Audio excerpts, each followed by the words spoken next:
Hello everyone! Hey! And welcome to Uncut Gaming. Where we don't edit our videos, but we are reviewing The Magnificent. The Magnificent. So if you want to see the first round or our complete playthrough, feel free to click the links that are in the description. We had fun with this one. That was an intense gameplay. Whew, yes. Okay, so what do you think about the components and art? So these are two, let's start with the components, with the exception of the player mats, which feel like they're made out of Flimsy a diner takeaway menu or like, come on, there is so much stuff on it. It has to be thicker, otherwise it moves and falls, and there's a lot of stuff on it. Yeah. So, nope. But the rest of the components are actually really nice. I like the hats, I like the wagons, and I think everything kind of works. The board could have been smaller, like for sure. This is something that takes up more table space than it deserves, but that's not a big deal. Really not a big deal. As far as the art, I have mixed feelings about it. So on the one hand, it's gorgeous. It really is. Like the painting, the drawings over here are phenomenal. There are little touches, like if you look at it over here, you can see that these are supposed to be the performing tents and they're lit, and the tiles themselves are all different types of tents. These are for the animals, these have fire rings, which ties with the themes of the performers themselves, since these are fire performers on the orange and animal performers. So really great. But you won't notice that unless you have like a fluorescent light bulb above you, because everything is incredibly dark. Which is, why? Yeah. I get what they were going for. This is not a rhetorical question. I fully understand what they were going for. This is a carnival. You're here at night. Everything is dark except for the stuff that are supposed to pop, which are the tents and the performances. And they were also going for an Art Deco in terms of general overall theme, which is gold and black. But it also means that if you're playing this in regular settings, you will not notice half the details. Yeah. There are also tiny things like these abilities are colored according to the color of the action that they're related to. So this will be blue, this will be green, and this will be red or purple. But it's so dark. Yeah. It's so dark that it's very easy to just not notice it. And of course there's the icon there, but it's a general theme. The first time you look at the board, it's exceptionally underwhelming because of how dark everything is, and I think it's a bit of a waste because the art itself is gorgeous. Yeah. Which seems to be a theme now that you mentioned that it's the Santa Maria designer. I always have mixed feelings about his art. Yeah, it's the same art publisher. in his game. Yeah, it's the same publisher. So I have a lot of criticism around the art and components. I don't like the hat or the assistants. I mean, they're okay. They're okay. Serviceable. Yeah, I don't like them. And the card quality is poor, actually. I didn't notice. Yeah, it's not lamented. Laminated? Yep, sorry. So it's not really good. I'm sure that the fact that it's not laminated is lamented. Yeah, I'm lamenting over it for sure. And this one is really subpar. This should never exist in a board game. Yeah. Nowadays, at least. The area where you put the tiles on the one hand, it's a cute touch. It's okay, but if you don't like it, you can always transfer it into balls, so it's really not a problem. And I do agree that the art is it has a lot of potential, but the icons themselves are pretty dark and pretty similar and not, clear enough. Because everything's at night, everything is less distinctive in terms of the icons and so on. So a lot of criticism here. It's functional. I mean, it's not the end of the world. You don't have to enjoy the art you're not seeing the art necessarily because everything's so dark. So you're not really missing on a lot, but still, it could have been better. Also, I think that sometimes we sort of confuse victory points and coins because these look like bills. They're meant to look like tickets, but they actually look like bills, and these look like coins. So it's a little bit confusing. Plus, again, the icon of the poster here is also very dark. It's dark on dark, so it's really easy to miss the fact that you get a poster, right? So they're not very good. But overall, I mean, it's okay. I like the fact that, you know, they put some of the starting die here, and they put the reminder of the amount of coins that you lose, or the amount of VPs that you lose because of coins. It's okay. Nothing to write home about, and less than we expect, I think, nowadays.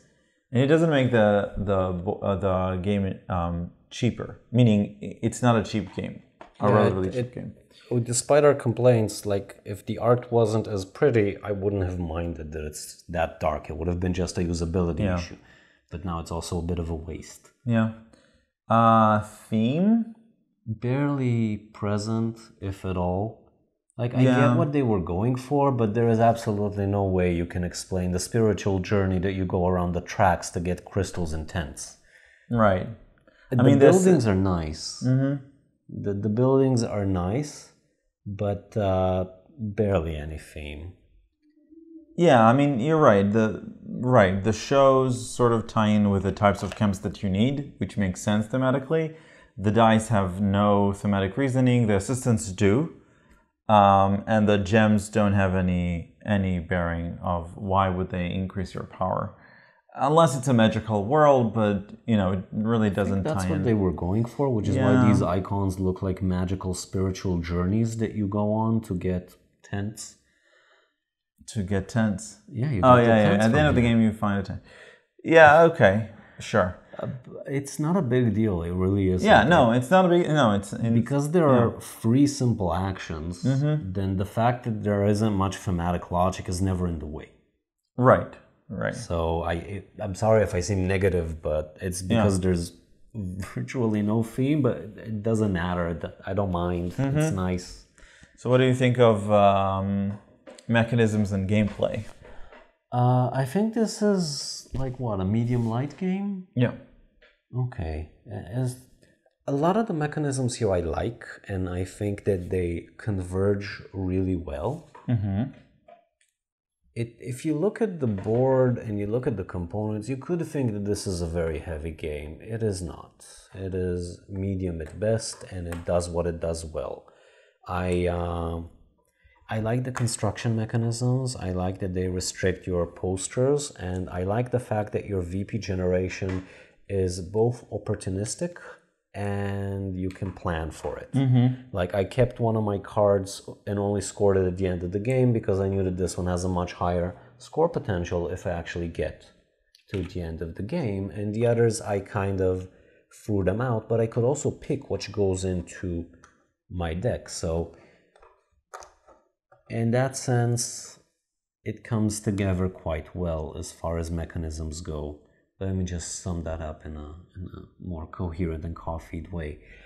Like the construction, like the cards, like the fact that the dice restrict you and that they're all from the same pool. Mm-hmm. I do think that money is a bit too easy to come by. So there really wasn't any incentive to just go for the high numbers, except for the first round where you're restricted. But overall, I like it. I do think that some of the abilities that you can pick are very powerful. The one for the double reward, unless if we're misusing it and it's not for the entire placement and it's just for one of the bonuses, then that thing is potent. I got so many assistants out of it. Yeah. And you can get it a lot of times. There's a similar one that says that the bonus for the tents is doubled, but that one you can only activate 4 times and you have restricted bonuses. So very, very, very potent. But they're all available, and if there's one that you feel like you really need, you can always just push higher in the performances. You don't have to perform all those performances, just have to push higher, and you can get the one that you want. So overall, I like most of the mechanisms. The one that I do feel is a bit weird is the whole traveling wagons thing. Like, it gets you resources that you need, but that's about it. It also does not scale down at all. Like, I would expect that at least half of them would be empty in 2 players, so you can, so they can force you to run around. But we barely use them. We just used them whenever we needed crystals, like twice. Most of our actions were construction and performing. Yeah, I agree. For me, at the first couple of times that we played it, I felt underwhelmed. But then as we played more, I think I appreciated the optimization opportunities. The fact that you can be very efficient and very calculating. Calculated. Yeah, very calculated. Trying to maximize everything that you see. So I like that. And I agree that it's a nice take on, goals plus, having the not resources because you're not spending them, but the configuration that you need in order to meet those goals. And I like the fact that I get my own goals. So I think it's good. I mean, it sort of reminds me for some reason of Splendor. Yeah, I never understood that. You mentioned I that don't know several why. times, and it doesn't click with me as Splendor. I think because like having these is like having card in Splendor where you have a discount of something, because basically, the poster is required to have something, and then it's like a discount, right? And it's an ongoing discount. And the poster is like the new cards that you need to fulfill. So, and I'm saying that in a good way, I think, the comparison to Splendor. And so I like the fact that it's relatively light. Like, I think it's a relatively easy game to teach, but it does offer depth. So in that respect, it has definitely a good ratio of complexity to depth, I think.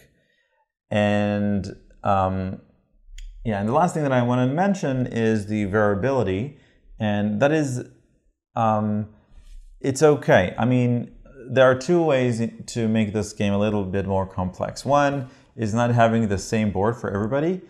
Actually, I think it's not the same board for everybody. Can you show the... It's different, but the bonuses are essentially the same. So we get very balanced starting resources, right? Everybody gets 6, right? 1 assistant, and 1 gem of every color. The board itself is different. In this case, it's the same. No. It's different. Oh, right. A bit. It's just a little bit different, which is it's fine. Which means that you get a different board. Plus, the more important thing is that you start off with a specific set of cards. So you have, and again, this is good because it gives you, again, something that I like is specialization, right? You don't have the same options as everybody else. For example, the player number 3 has the extra power for green. It has the ability to copy another thing. Whereas, let's say, player number 1 has the ability to make more money. And player number 4, if I can find something, has the ability to choose a number when he drafts it out, right? So that's cool. And so that's a variability thing. And also, if you play the advanced mode, you can just draft cards from the entire deck. So you just disregard the numbers, you just get 5 cards, and then you do a little 7 Wonders Sushi Go drafting series where you get to pick 1 card every time that the hand is given to you, and then the last card just gets discarded, and then you really get a chance. We never did this, but I imagine that it really helps you build a starting engine or a starting strategy, which is cool. And the other thing is, if you flip this over to B side, very much like 7 Wonders, everybody has a very different starting, a very different thing, right? So I started with 2 assistants and a gem. You started with 1 assistant, and no gems, if I remember correctly. Yes, and a tent. But you got a tent, which is super powerful. Yeah, and I also you used got that 1 to get less coin. 2 gems. Oh, right, it's true. So I don't know actually if that's less, but whatever. Because you only get this bonus once. Yeah. So, I did have less resources at the bottom line. Okay. So, yeah. So, and there are 4 boards, so you can always, choose something different. So I think the variability here is quite okay. It's quite all right. Otherwise, it could have been really the same game over and over again. Yeah. So that adds a little bit more. The goals also, there are plenty of them. Oh, right. So you'll get to see many of the goals. Yeah, right. Throughout the game, and that is what gives you most VP. So yeah, getting different goals really changes how the game feels. Yeah. So it's not that heavy that I would actually bother, learning the cards and pre-planning everything and stuff like that. Yeah. Okay. Final thoughts? We recommend it. We like it. We'll keep it. And it definitely grows on you, I think. Yeah, and I don't know. It's one of those games that are like Firenze, in that you want to have them in case someone who's a player who's ready to go into the heavier side of games comes over, and you're like, hey, this has complex mechanics, but it doesn't do very complex things with them, so let's play that. Right, if you are that person, right?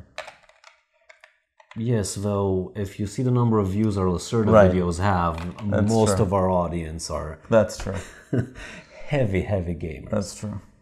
So yeah, I agree. It's a good game. I think for some reason we, like me and Leo, had a lot of expectations of it because it's the second game after Santa Maria. So we thought it's going to be a step up in terms of,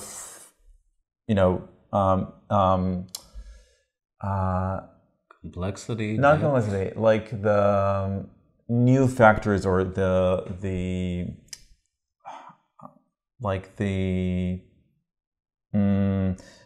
new ideas that it brings into board game world, because Santa Maria sort of is a very unique game. So we thought it's going to be another unique game. This is definitely not a unique game. It's very standard, but that's not necessarily a bad thing. If done right, it's good, and this game is good, I think, and I recommend it. As someone who wouldn't play Santa Maria, if you were forced to, I am very happy that this is a nice and fairly light and congruent. Like the game comes together, which is something that not a lot of games from new designers have. That's a very big compliment from me. Like you can explain it kind of like you explain Lacerda games, in the sense that, oh, you only have 3 actions and you only have these 3 actions as in unpaid with assistance, and everything is restricted enough but gives you enough breadth that you know what you want to do, and that's what makes it a very good game for people who are relatively new to the hobby. So yeah, I recommend this. Just don't expect something that's heavy or too complex. Yeah. Okay. So we hope you enjoyed this video and review and overview and a lot of things. That's a review. Yeah, I know, review. But I meant to say that the first round is down in the links below, plus the 2 rounds after that. Also, link in the description below. And I think that's it. Yeah. Doesn't that feel short? Like it's 3 rounds. Yeah. But it doesn't feel too short. It feels like it ends on time. I agree. So yeah, I like that. Anyhow, check out the links. And we'll see you guys next time. All right. Bye.